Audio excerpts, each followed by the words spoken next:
Kruger here with MAPS Coaching, and I coach lead generation and conversion strategies through the class Mastering Inside Sales. So today we have three objectives. The first one, we're going to talk about how do you open a call so people actually want to stay on the phone with you. The second objective is we're going to go through what do you do if they say, can you just email me some info? Or, you know what, I'm busy. Can you just call me later? That's pretty common when you're lead generating, right? There is a way to keep them on the phone and do it in a very friendly, non-salesy way. And then the third thing we're going to talk about today is how do you dig into motivation? And we're going to do all of this in the next 20 to 30 minutes. So grab a pen and paper, be ready to take some notes, and we're going to guide you through how to open a call, get motivation so you can turn customers into clients. All right, so the first thing we're going to talk about today is how do you open a call so they actually want to stay on the phone with you. And I'm sharing slides with you straight out of the class, Mastering Inside Sales, session 5. So today we're going to talk about the opener. And typically when I teach this opener, people will say things like, oh, this seems so easy. It seems so basic. And then as we really get into it and people go to create their own opener, they say, okay, that was a little harder than I thought because we have habits. So let me lay out this opener for you. And even though it looks pretty simple, I encourage you to write it down. And then after this session, create your own opener based off this formula. So quality opener, you're going to start with your name. Again, I know that sounds really obvious. Then you're going to say their name. Now, if you don't know their name, you can say something like, you know what, I'm not sure who I need to speak to. I'm hoping you can help me. So maybe you're calling, say, a for sale by owner or a lead that came in last night on your website and their name is Mickey Mouse. Obviously, they're not Mickey Mouse. So you can call and say, hi, this is Anna. You know, I'm not sure who I need to speak to. I'm hoping you can help me. And the reason for that is most people want to help others.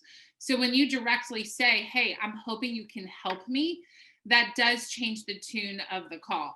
We actually taught this just last week in the class, and we've already had people reporting.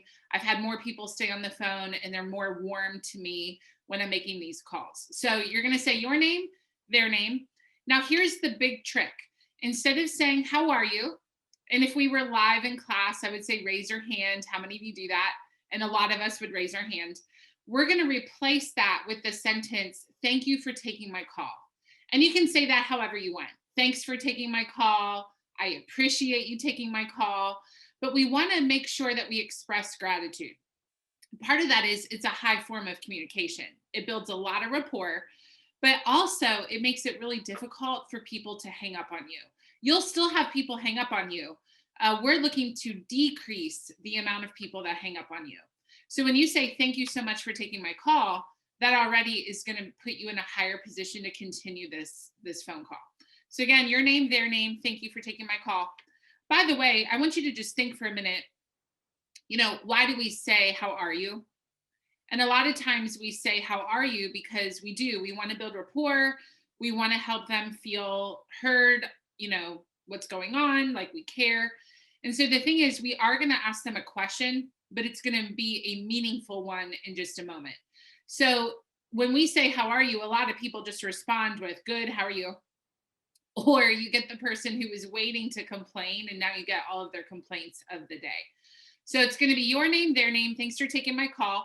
Then you're going to reference the source. So you're going to explain to them why you are calling them.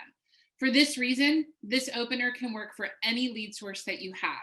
So let's say that it's a Sphere referral call. You could say, hey, George, this is Anna. Thank you so much for taking my call today. And I'm calling you because Sally recommended that I reach out to you. She said you're thinking about moving, something like that. If you're calling an internet lead, you can say, hey, George, this is Anna from the Hara Group, Keller Williams. Hey, thank you so much for taking my call today. I saw you were on our website last night. If I'm calling a for sale by owner, I could say, hey, George, this is Anna calling from the Hara Group, Keller Williams. Hey, thank you so much for taking my call today. And I'm calling because I saw you have a house for sale there on Main Street. So this opener works for everything. And that's one reason I love it. You know, it takes 10,000 hours to get to mastery, right? So if you have a different opener for 5 different lead sources, you're going to have 50,000 hours until you master. So why not have one opener that works for everything? And this opener will do that. Then you're going to ask an open-ended question about their motivation. So that's where the question comes in. Instead of how are you? Now we're going to say, hey, moving is a lot of work. What has you thinking about moving? Something like that. Now, if it's a follow-up call, you can see here, if you already know their motivation, you can refer to their motivation. So let me do this both ways from the very beginning. So the first way, let's assume I don't know anything about this person. They were on our website last night and I want to call and get right into their motivation. So I might say, hey, George, this is Anna calling from the Haro Group, Keller Williams. Hey, thank you so much for taking my call today. I saw that you were on our website last night and I'm curious, moving is so much work. What has you thinking about moving? By the way, one reason I like to say moving is so much work, what has you thinking about moving, is because it is a lot of work, right? So I find if we acknowledge that on the front end, I found that people went deeper with their motivation faster. So they didn't give me as many surfacey level answers to get through. They actually just went deeper faster. So moving's a lot of work. What has you thinking about that is a great question. Now let's say that I'm calling someone to find out, did they talk to the lender? Maybe we spoke yesterday and so I'm calling to do a follow-up call. I still want to remind them of their motivation. Why? Right? Why bother? Why not just call and say, hey, did you talk to the lender? Well, we all know that moving is a significant amount of hard work. It can have a lot of emotion attached to it. People procrastinate. There are leads that you've talked to that said they want to wait till spring. They have no good reason to wait till spring other than the fact that they're overwhelmed at the thought of moving. So they're procrastinating. And so what we always want to do when we call our leads is remind them of their motivation right away. And before this call's over, I'll teach you how to find out their motivation. That's our third objective today. But we want to keep that in front of them. Gary Keller says in the Shift book that we need to constantly remind and re-energize our clients regarding their motivation because we forget. It's just like if you go to the gym in the morning and you just don't feel like getting up today, you need to remind yourself why you're going to the gym. And our clients are the same exact way. So if I'm calling to do a follow-up to say, hey, did you talk to the lender? It might sound like this. Hey, George, it's Anna, Haro Group, Keller Williams. Hey, thanks for picking up today. I'm calling you to see how the lender went or lender conversation went so we can get you downsized and move to the beach so you can vacation all the time because you're at the beach. Something like that. So the source in that case is I'm calling to see how the lender conversation went. And then so that we can get you to the beach, so you can be basically vacationing all the time because you live at the beach. Another way to do that, and then we're going to move on to what do you do if they say, I'm busy, call me later. Let's say that you're calling to say, hey, did you talk to your wife last night to see what she thinks about moving? Maybe you talked to the husband and he's like, yeah, I don't know about my wife. So, hey, George, it's Anna calling from the Haro Group, Keller Williams. Hey, thank you for taking my call. I know last night you were going to talk to your wife about downsizing so you can move to the beach and basically vacation all the time. I'm curious what she had to say about that. Okay, so that's the opener. Again, it sounds simple, yet when you go to write out your opener, and I would encourage you to do that, write a template. People frequently get back to me and say, I had a lot of habits that I didn't realize I had, and writing that opener was a lot more challenging than I expected. And then they also tell me more people are staying on the phone with them. So one last tip about an opener, you can say all the right words, but you want to make sure that your voice is going down at the end of your sentences, kind of like this. I was coaching an agent once who was doing the opener. And when we role played, she sounded great. And she said, people are just hanging up on me left and right. And honestly, I was perplexed. This is a tried and true model. We know it works. I had no idea why people would be hanging up on her. And so she recorded some of her calls and listened. And sure enough, she was going up at the end of her sentences. So something like this, hey, George, it's Anna calling from the Haro Group, Keller Williams. Thanks for taking my call. And, the whole thing went that way. Well, it doesn't sound confident. So once you have your words crafted, make sure you practice saying them like sentences. They have a period at the end. Make sure you sound confident. And when you do, you'll still have people hang up on you sometimes, but you'll see a huge reduction in the amount of times that happens. All right, so write out your opener. So now let's talk about what do we do if they give you what's called a stall. Now, a stall, the way I'm going to describe it to you is like a speed bump. So it's important to know what's the difference between a stall versus an objection. So a stall would be a speed bump because a speed bump occurs early on in the journey, right? Later today, I'm driving to Atlanta. I'm not going to hit a speed bump when I'm on Interstate I-85, right? that would be actually probably cause a lot of problems if we had speed bumps on highways. Speed bumps usually occur in the neighborhood, which is where you are at the beginning of your journey, right?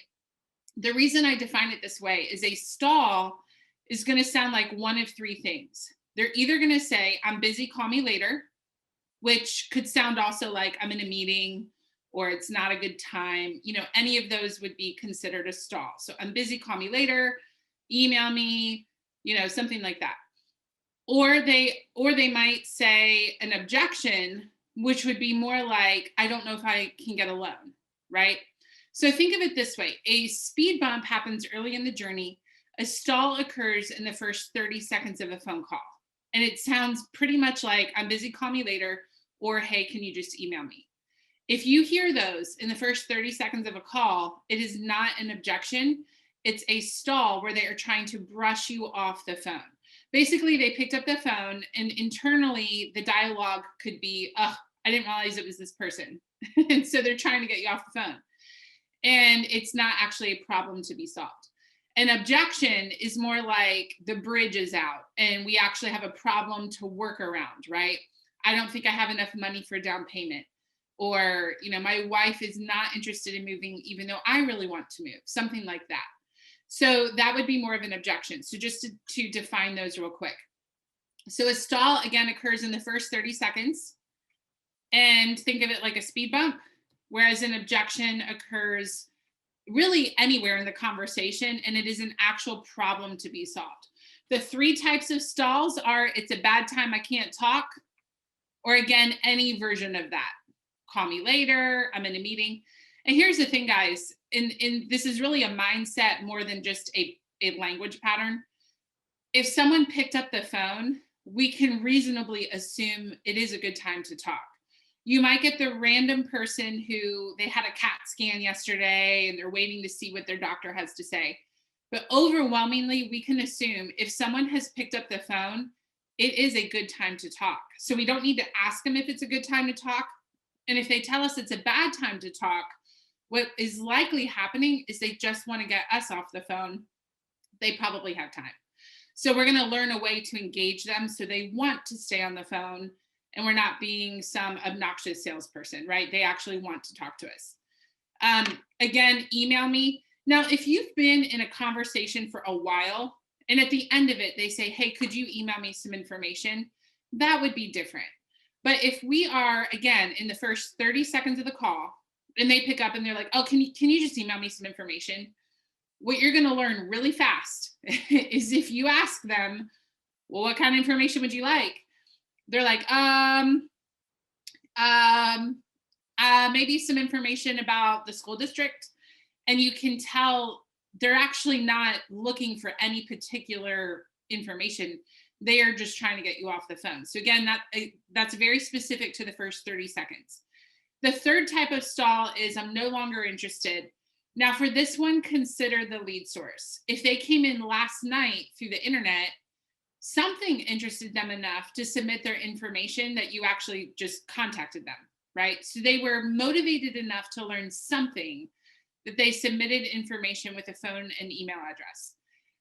Now, if it's an old lead that hasn't been touched in a couple of years and they say no longer interested, that might actually be the case. So we're going to learn how do you handle that here on the next slide. So the first thing you're going to do, whichever they give you, I'm not interested, email me or call me later. Those are the only three stalls, by the way. You're going to welcome it. Now you can put this in your own words. I like to say something like, oh, I'm so glad you told me, or thanks for letting me know. But basically you want to welcome that stall. And the reason you're welcoming it, number one, it's a pattern interrupt. They're not expecting that. Number two, I want to be a place that they are comfortable telling their concerns, because if I don't uncover concerns, I can't address them, right? So, right from the very beginning, I want to communicate. I'm not rattled by a stall. I'm not going to be rattled later if you give me an objection. Hey, I'm glad you told me. That's going to invite honesty. So, hey, I'm really glad you told me. Then you're going to ask a question and make sure you write these down. This will make you money, guys. So write this down.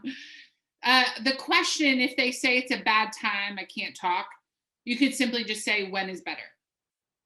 I encourage you, don't make it a long, drawn out question, because again, this person is really actually trying to hang up on you. So if they say it's a bad time, I can't talk, great, when is better? Not, oh, I'd be happy to call you later. When would be a good time to do that? Oh, tomorrow afternoon, like what time? 2 or 4? You don't want to make it long and drawn out like that. Pretty much no matter what they tell you, great, thanks. If they say, call me tomorrow, don't worry about nailing down the time. Because again, this, I just know from experience, they're likely going to hang up on you. So, hey, I'm really glad you told me when is better. If they say, email me, you don't need to ask for their email address, because they're probably not actually looking for an email. Again, they're just brushing you off. You can instead say, hey, what type of information would you like? What type of information would you like? And then their answer will give you a conversation starter.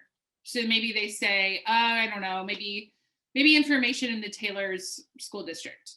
Okay, what has you interested in the Taylor school district? So when you ask what type of information would you like, that answer will likely produce a conversation. And then, I'm no longer interested. Great. When you were interested, what made you want to move? Or what were you interested in? If they were on the website last night, oh, I'm not interested. Hey, I'm really glad you told me. When you were on the website last night, what were you interested in finding out? I'd be happy to help you. All right. So the first thing you're going to do is welcome it. Then you're going to ask a question about it. And then the third thing you're going to do is ask them about motivation. My favorite way to do that is this second one right here. In 30 seconds or less, what's motivating you to move? Now, if you know something already, you could say, what's motivating you to downsize? What's motivating you to upsize? Something like that. So let me demonstrate this as if it actually happened. Obviously, this is a one-sided role play, so use your imagination. But if we start back at the opener, I'm going to say, hey, George, it's Anna calling from the Haro Group, Keller Williams. Hey, thank you so much for taking my call today. I saw you were on our website last night. I'm curious, moving is a lot of work. What has you thinking about moving? And maybe he says, I'm busy, call me later. Hey, George, I'm so glad you told me when is better. Okay, great. Hey, in just 30 seconds or less, moving is a lot of work. What has you thinking about moving? And that's how quick it goes. It goes really fast. And the goal here, guys, is to get here to number 3 as fast as possible, This is kind of like, and maybe this has even happened to you this week. You're leaving church, you're leaving the restaurant or work or something, and you're kind of on a mission, right? Like, oh, I need to get going because, I want to grab coffee on my way or something. And you're on the way out the door, and someone stops and asks you a question, and maybe they say, hey, real quick, how are your kids? Or how's Annie doing? How's the husband? How's the job? And if we're honest, can we all agree that many times we'll stop, and even if we don't feel like we have time, we'll take a minute and we'll actually chat a little bit longer, right? I did this yesterday at lunch. I was at lunch with people and I was like, I really got to get going. And someone asked me a question. They engaged me about something that interested me. And I realized I ended up staying another 10, 15 minutes or so. Well, it's human nature. We like to talk about ourselves generally. So the idea here is we want to get them talking about themselves as fast as possible. So I'm really glad you told me when is better. Hey, in 30 seconds or less, what has you thinking about moving? Now, here's the rule of thumb. If they keep talking, you keep talking. So what you're going to find is they'll engage with you many times. Sometimes they'll still hang up on you, but many times they'll engage. And if you just keep them engaged and keep talking, they'll keep talking. Because remember, they picked up the phone. They probably actually have time to talk to you right now. Now, if they say it twice, go ahead and document whatever you learned and let them go. So if they say, hey, maybe I just did the whole pattern. So I said, hey, I'm glad you told me when is better. Hey, in 30 seconds or less, what makes you want to move? And he said downsize. I wanted to downsize. I would then say, oh, what makes you want to downsize? And if we continue, we'll just keep going. But if he says, I want to downsize, but like I mentioned, I really have to go. Okay, great. Thanks for letting me know. I'll talk to you later, and end that call. However, document in your CRM, he wants to downsize, because your next call, if we go back here to the opener, whoops, let me just get out of this for a second. If we go back to our opener right here, the next call I can start in a much better way. So I can say, hey, George, it's Anna calling from the Haro group. Hey, thank you so much for taking my call. I know last time we spoke, you were interested in downsizing. I'd love to help you do that. What has you thinking about downsizing? So because of the stall pattern, I was able to gather some intel, so to speak, so that the next conversation, I'm already starting off in a better place. We already have some common ground. He might be impressed that I remember something about him, and we're off to a great conversation. So we know how to open a call. That was objective number one. By the way, how many of you have had training on that before, right? A lot of people have never had training on how to open a phone call, which is why you will be set apart than the average person making these phone calls. So you've been trained on how to open a call with success. You've been trained on what to do if they say, hey, I'm busy, or hey, can you just email me? The last thing we're going to talk about today is how do you actually get into some quality motivation? And the reason that I chose this for this content is because motivation is the most important thing we can know about someone. One thing I learned early on, I've been doing phone lead generation, lead conversion since 2006. So don't try to figure out my age, but I've been doing it quite a while now. Gosh, almost 15, going on 20 years. It's crazy. But the point here is, one thing I've learned when I was new, I might not know much of what else to talk about because I was new, right? I don't yet know how all the details work. I don't know all the processes yet. But I quickly learned if I was good at building rapport with someone and I got their motivation, they were going to work with me because we had a relationship now. The other thing is if this person wanted to cancel, I could say, George, I know that it was really important for you to move to the beach so you could live near your grandkids and then have your retirement years basically on vacation because you live at the beach. What's causing you to want to cancel today's appointment? So it's just like if you're at the gym in the morning and maybe you have a personal trainer or an accountability partner and you're sitting there thinking, I don't want to do one more rep. And they say, hey, just envision yourself, wearing that red dress that you've had a goal to wear. Just envision that right now, keep going. So that's what we're going to do for our clients. But to do it, we have to know how to dig up their actual motivation. So I'm going to share with you a concept called open beginning and open digging calls, and we'll be done here in the next 5 minutes. So when you want to begin a conversation with someone after you've done your opener, if you had a stall and you worked yourself through that, you're going to ask them what's called an open beginning conversation or question. And I called a beginning question because we don't know anything about this person yet. And it's kind of like I need to break ground somewhere. So I'm going to open it up with a very open-ended question about motivation. So I have some of my favorites on there. Moving is a lot of work. What put that on your radar? Again, I mentioned this earlier, but the reason I like that one is because we're acknowledging it's hard work. I find that they tend to go deeper faster. So they kind of cut to the chase with me, and they don't give me as many surface level answers. Another one that I really like is, let's say you're at an open house, or maybe you just got an internet lead come in. You could say, there's a lot of things you could be doing today. What has you looking at homes? There were a lot of things you could have been shopping for online today. What had you looking at real estate? Something like that. Another one, just kind of short to the point, would be just, hey, what prompted you to consider moving? That's another great open-ended question. So think of what else you like to use. The main thing is to make sure it's open-ended, which means it is not a yes or no question. So what we're not going to do is ask, are you thinking about moving? A lot of people start calls with, "Hi, this is me. Hello, hello. Hey, are you still thinking about moving?" Well, if that lead is busy or doing dishes or has a toddler hanging off their leg or they're in the middle of stuff at work, it can be really easy for them to just say no because maybe it is an inconvenient time to talk on the phone. So you don't want to say, "Are you still looking? Are you still interested? Did you want to move in the next 6 months?" Because that's going to close that conversation down really fast. So make sure it's open ended and make sure it's about moving. So another example of what it would not be is, what has you, or what kind of home are you looking for? That's going to give you more logical details, 3 bedroom, 2 bath ranch. It's not going to tell you why they want that house. So you got to make sure it's very geared towards the emotion side. We learn in the bold class, logic makes people think, which would be what kind of house, when, payment, all that stuff.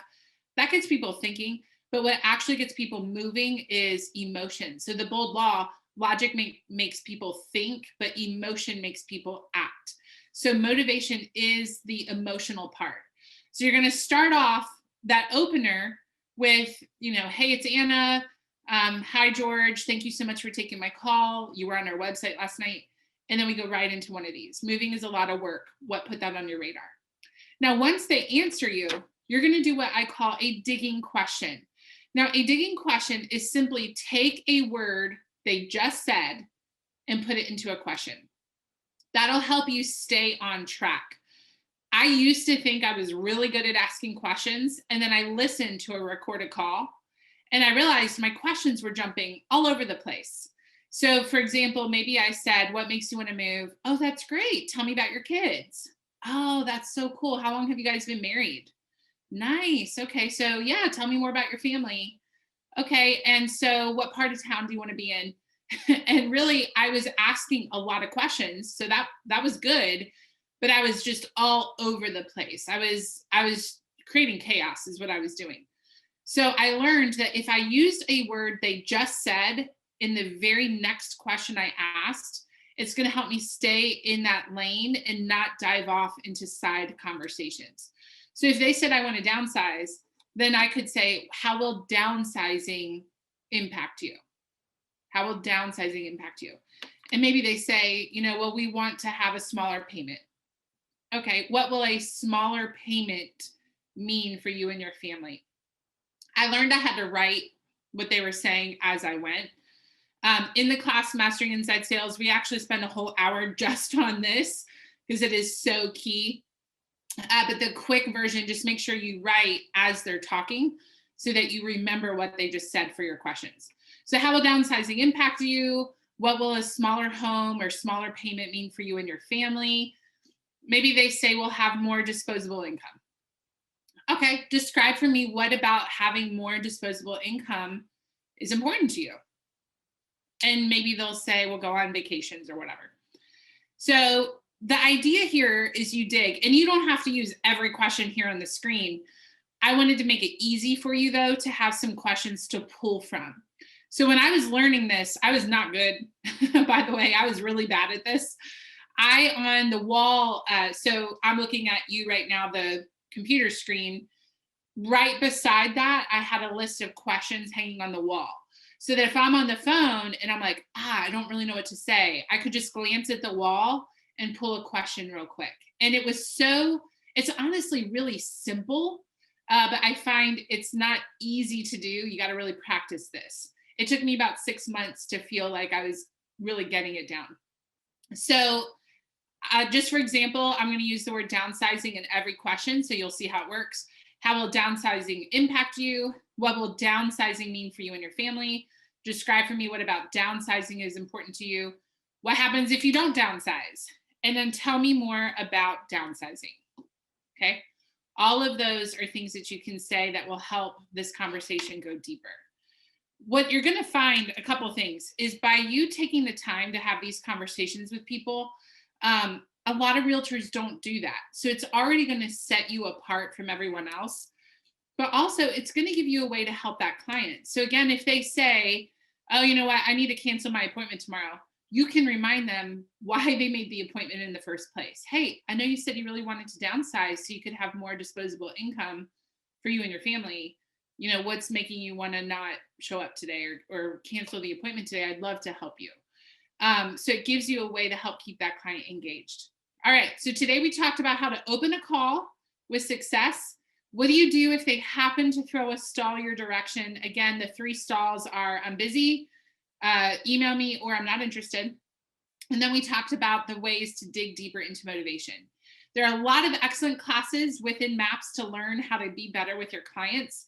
If you'd like more like this, language patterns to help you convert leads, join us in the class, Mastering Inside Sales. All right, guys, enjoy the rest of your family reunion. Thank you so much for hanging out with me. You could have done 1,000 things today and you decided to watch this video. So thanks for hanging out with me, and hopefully I'll see you soon. Bye, everybody.